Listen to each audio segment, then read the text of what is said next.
and action. Yeah. But like we don't.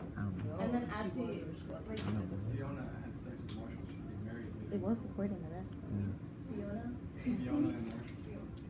Who's Cousin of Fiona. That's why. That's why. Are we talking about Lola? Wait, is Lola? Lola so Robbie. in saying Lola, we mean Fiona.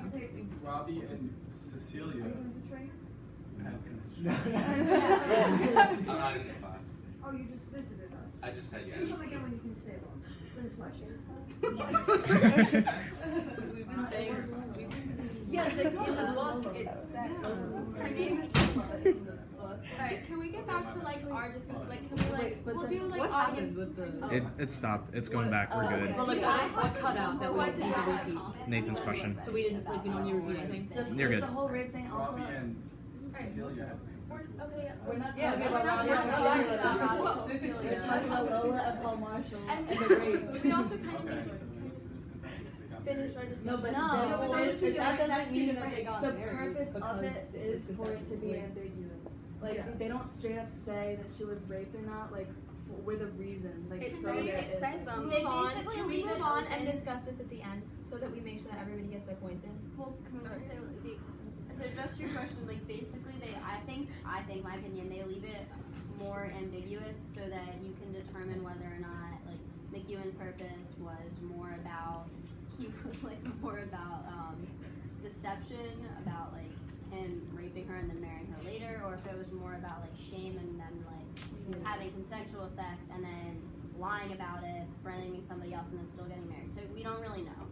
That's what we were saying is up to how like it's kind of like the postmodernism idea of metafiction and how it's a story inside a story and you don't know what to believe. Yeah, one of the characteristics of 20th century literature was like everyone was kind of, or just 20th century in general, everyone was kind of becoming more like self-conscious and they were more like susceptible to other people's opinions, and that's why like the idea of the unreliable narrator came from that, and that's how we have this with Brian. Like Virginia Woolf, I felt like I don't know if unreliable is the right word, but like she, I don't know if She used a unreliable is lot the right of word. fluff. Yeah, like I want to say she used a lot of fluff and she used a lot of exposition, and I want to say she was unreliable. At least to me, I felt like she was kind of unreliable plot wise because there wasn't really anything to go off of. It was all like her ramblings through the stream of consciousness. But as opposed to this, where there's totally a plot, but it's kind of up to your interpretation and it's ambiguous and you don't know. So it's definitely a product of this postmodernism type of writing. Yeah, that's what I had too. I also talked that like said that it was actually, it kind of was about like realism and like the like. I just think it was very much a story of like it was meant to be like it's meant to be like at the beginning of the story it's like it seems like it's gonna progress like a normal novel, like here are the facts, here is what's happening, and then it wants you to by the end be questioning everything that you read, so you're not sure whether or not certain things actually happened. Because a lot of what Brian heard was hearsay. So like And that's why I think it's interesting how he wrote it in that sense. Like that's why I focus on my thesis, like it's all about her perspective kind of thing. Like when they first introduced the sex scene with Robbie and Cecilia, you first read it from like Granny's perspective, and it's like, whoa, like why is he like attacking her? Especially after we hear like what he wrote in the letter, and then like in a chapter or two later, you realize it was just an intimate moment between them, and then she automatically saw it as like an attack kind of thing. I actually, yeah, I mean, I had written down, I have a quote from that kind of time period. It was when Bryony saw Robbie coming back, and after he was like being blamed. My quote is, Bryony's immediate feeling was one of relief that the boys were safe. But as she looked at Robbie waiting calmly, she experienced a flash of outrage. Did he believe he could conceal his crime behind an apparent kindness, behind this show of being the good shepherd? This was surely a cynical attempt to win forgiveness for what could never be forgiven. And that was on page 171. I thought that was kind of interesting because it kind of contrasts with the end, because Bryony is very at the beginning, like when this whole thing with Robbie was happening, she was like, you don't deserve to be forgiven, like nobody's ever gonna forgive you, like you really need, like this was completely wrong, and you're not gonna, basically just like nobody's gonna forgive you and you're not gonna be forgiven at all. And then at the end, like she was the one begging for forgiveness that she could never get, I thought that was kind of interesting. I agree with Ashley too. As she was saying, like, it feels like she was never really seeking that kind of Yeah, I forgiveness feel thing. like she never really wanted Yeah. forgiveness because it wouldn't make for as good of a story. Yeah, if like she got even at the forgiven. end, I had a quote when she says, like, it is only in this last version that my lovers end well, standing side by side on the South London pavement as I walk away, like, etc. That's when she, like, exposes the whole, like, oh, I made that up.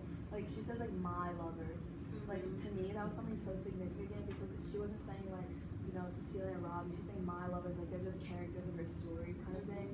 Like, it wasn't, like, that was all the intention of, like, how one of you guys said, like, it's all about fantasy and all about, like, I think it was you said that, like, it's just, like, her whole life, she's stuck in this fantasy, and it's, like, even when she's, like, 77 and, like, has, like, a mental disease, she still has that same childish, like, mindset, in my opinion, like, that same perspective I she think talks in the beginning. She may have even, sorry. Yeah, I just like based on this argument real quick. So are you arguing that like why would she have written the book if you don't think it was for For her? her to make herself feel better. To I make kind of forgive like herself to, or to like like, both boost her ego? It wasn't even like for forgiveness of herself. It's kind of just like, oh, I feel like if I made it seem like it's not as bad, like it would just like, it wasn't that she was seeking forgiveness for herself, but in some way she could like self-satisfy that guilt that she carried around.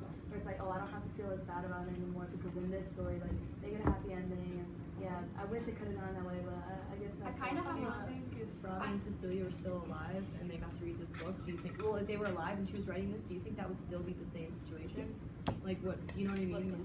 Like let's say that, Like like, they would have like burned her or something. If they were no, I'm alive, saying like, if I let's think say if that they're they were alive, If they were had alive, nothing to she do may not have written the book at that's all. what I'm saying. Like I think, like, if she was alive, I don't know what that big noise was, but I'm just really passionate about Atonement over there. We're they're just so excited about our theses. They're just throwing stuff. What was I saying? If like let's say for example like the age didn't matter and they were just like ageless and Bryony was alive and she was writing this, like would she or would she not write the book if Cecilia and Robbie I were think alive? she would, 'cause I don't think the book had that much to do with Cecilia and Robbie. I think it's exactly what Hannah said. They were more of just like characters in a story. I think that, especially there was one point at the end too where I thought the same exact thing. She was talking about, I think she said, usually let my lovers live happily ever after. It only seems right. And it just made me think like she doesn't miss them. She misses their story. She misses not being able to have more to write about. She even like references the Trials of Arabella like in the end, still bringing in like, oh, I wish they were reading my novel so I could write about it. Like, I don't even think Cecilia and Robbie were in her mind. I think it's just about her. I definitely this walking in a distance- circle. Like she starts I think- talking about her play, she ends That's talking exactly about what I her said. I play. said she Yeah. had no character development. She never grew up. literally She was did- such a static character. That's what I If said. I'm I being said she had totally no character honest, development. I think that she probably thought that she was doing all of this for forgiveness and to forgive herself, but I don't think that that's actually like her true motivation. I think that she probably thought that doing this would help her forgive herself, and I think she thought she was doing it for forgiveness, but she was actually doing it like to make sure the spotlight stays on her and make sure she still gets the attention from this event that happened years and years and years ago. Because I don't think she was ever able to let that go, and I think that she wasn't able to thrive afterwards, not being in the spotlight anymore. I mean, like, Because that's like with most old people too. I'm sorry. Fine. I'm sorry. It's Go, fine. go, go, go. No, I was gonna say, like, to kind of, I guess, I don't really agree with that. I don't think because, like, even not just at the end, she says, I have a quote here about it where she says, this is in the middle, So you think she was or where wasn't? she was, Like, no, you where think she's she's- like, wait, what do you think? where she just thinks that all these people as like characters in her story. Okay, Oh, so you're right. with Hannah. Yeah. Because on page 150, which is towards like the middle, she said, it says, all she had to do now was discover the stories, not just the subjects, but a way of unfolding them that would do justice to her own knowledge. Or did she mean her wiser grasp of her own ignorance? So basically she's saying like, it's saying how her thought process in that moment is like, how is she going to write this and how is it all going to unfold and how are these characters, what are they going to do next? What am I going to write them to? And she's basing it all off of, it says like her own knowledge. So it's like, she thinks she knows everything and she has all these characters. And it's basically like, they're all pawns in her chess where she's like moving them around and she wants them all to do Yeah. and People, add a certain way. I agree. I have a quote, but I agree with you. Oh, we have to remember these are characters, but if I'm thinking of Bryony as a real person, I'm thinking that I think she's using all of this, like her love of writing. This has been established from like the first page that she loves writing and she has appreciation for it, And I think it's because she wants to escape her life so badly. I don't think she's happy. I think she's stressed out. I never think she's happy. She's stressed out with her job. She's stressed out at the end. And I think this is a way, that they're her pawns, kind of, but as a way for her to feel okay about herself and her life. I don't think it's because she wants to manipulate them or wants to make her life about her, about the world about her. I think it's because she needs that. Even her, for her job, for example, her nursing job, Bryony's journal entries consisted of artistic manifestos, trivial complaints, character sketches, and simple accounts of everyday life, which increasingly shaded off into fantasy. So I think she used this and turns it into fantasy for something that she wanted because she wasn't happy. Yeah, I don't necessarily think she's knowingly doing it. Yeah. She's knowingly oh my god, these are my pawns kind of thing. But on 106, when she first reads Robbie's letter, she says, it says with the letter, something elemental, brutal, perhaps even criminal had been introduced, some principle of darkness, and even in her excitement over the possibilities, she did not doubt that her sister was in some way threatened and would need her help. Just that sentence itself, to me, kind of sounds like she's, even we see, she writes plays, she wants people to act them out in the beginning. I feel like that extends so much further to, she wants these people, not, intentionally, but subconsciously, she wants to play a game of, play. She wants that it all to be a part of her play. She's like, ooh, this villain thing is occurring, now I have, a plot kind of thing. She literally says, oh, she's threatened and we need her help. It sounds like something from a movie. It's oh, here's a villain, she's a superhero kind of thing. And it's she even says her excitement over the possibilities. If she was that worried about her sister that she said she is, why would you get excited thinking that she could be attacked? That kind of thing. So I wanted to say that's actually something I touched on is the meaning of the work as a whole, maybe something that Guillaume was suggesting. So I wrote about when she walked in and saw the library scene, her interpretation. I wrote in my DEs that I think McEwen made Brainy so drastically interpret the scene not only to create the latter events of the book, but also to symbolize the minds of novelists and how they create different realities. So I was saying maybe he's suggesting this as a flaw of novelists as a whole, how they're able to see something in life and change it into something totally different, which is basically what Hannah was saying with the play and her wanting to act people out. Maybe he was suggesting something about novelists and playwrights and how they're totally different than the rest of us, maybe. Yes. I have I actually have a quote from that blog where it says how can a novelist achieve atonement when with her absolute power of deciding outcomes she is also God? There is no one and no entity higher. Well, let me read it. It's really bad. Open up for discussion because we only have a couple more minutes left. I just said there's no one, no entity or higher form that she can appeal to or be reconciled with or that can forgive her. So I think she's basically saying she has the power to do whatever she wants. Yeah, I Like think a She's not even novelist. seeking the Yeah. forgiveness. She's kind of That's well, I what- guess I can't find it. I think it's she definitely about accepts it. novelists. She doesn't pursue it. She just says, well, It happens. if I were to try and find atonement, I'm basically God, so it doesn't matter. It's just and if you think about it, this book, I feel like why I focused on perception in my thesis is because if we hadn't been able to see her perspective, this would have been, in my opinion, one of the most stupidest books. Because if you think about it, it would be a story where a little sister sees her older sister doing mature older things with a boy, and she gets upset and tattletales, that kind of thing. But then when you see it from her perspective, it adds so much depth, and that's why I thought perception was so relevant in this book. Yeah, because, I think she as a way to rationalize her own actions, she's taking these people who are real people with real emotions and turning them into characters in order to rationalize it for herself. Yeah. I think she's still struggling with forgiving herself for it, and she knows that what she did was bad, but by taking people and making them into a story, it's her way of basically saying, well, why should I care? They're just characters in my book. Yeah. Because at that point, you should I got minutes so that people can ask Yeah. questions if you Yeah. have if anyone wants to ask. Oh, sure. shout them out. What was Marshall's success supposed to represent to the whole? Marshall's success. Yeah. I think it's a product of the time. I feel like that's honestly a it's a product of the I time. feel like it I feel like it doesn't really World War II. contribute to the meaning of a work as a whole as much. in my opinion, Okay. because Sorry. because I focus on perception, I feel like like even when she's at the wedding, she's all like, oh, poor girl marries her rapist. Like I'm like, well, that's your fault. Like like it's just like if I you think hadn't yeah. done that, I feel like it contributes to the fact that like I didn't think of that. Yeah. everything she did, all the like the demise of everyone, like Robbie, Cecilia's death, Lola and Paul Marshall getting married, and all is because of her. It's So I feel not- like his success. It shows- doesn't necessarily sorry, like, go ahead. it just doesn't necessarily symbolize like one thing. I think it's just really showing like further Brainy's like Like what her she did. nature and her like nature as a novelist, that she's just using these people as a story, and like what would make a better story, her Yeah. marrying him or them just never seeing each other. In the novel, I mean, like, it's not like anybody really blamed her for it. Like, everyone acknowledged the fact. In the like in the book, everyone acknowleded the fact that she was raped. Yeah, which at the Like, time I was like, wait, Everyone like acknowledged- people. Everyone acknowledged the fact that she was raped, and no one really blamed her for it. Yeah. So she had no reason. Like, I think that if they didn't believe her and they thought that she was just making it up, then maybe she would have felt pressure to marry him. Yeah. But the fact that people, like, she had a reason not to want to marry him, and that was that, like, she was raped. But you know? did Bryony convince her? Did Bryony convince her that that Robbie was the yeah. rapist? Yeah, Because she did. there wasn't a doubt. I don't recall Or if remembering it any. wasn't No, rape, because she was like, I remember Brady Yeah. being like, you saw his face, I saw Yeah, his you face. saw She his- kept saying, I saw his face, I saw his face. Like, Yeah. she just kept saying it over and over again. And Lola was like, are you sure? Like, she was like, yes.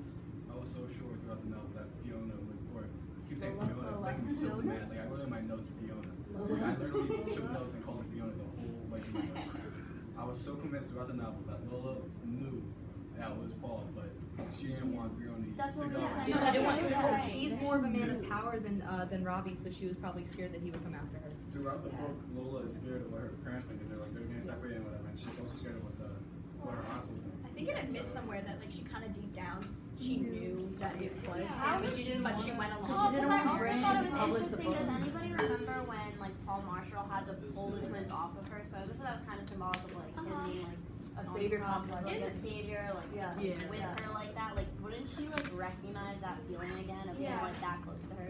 In Lola's mind, I think Bryony was probably giving her an out.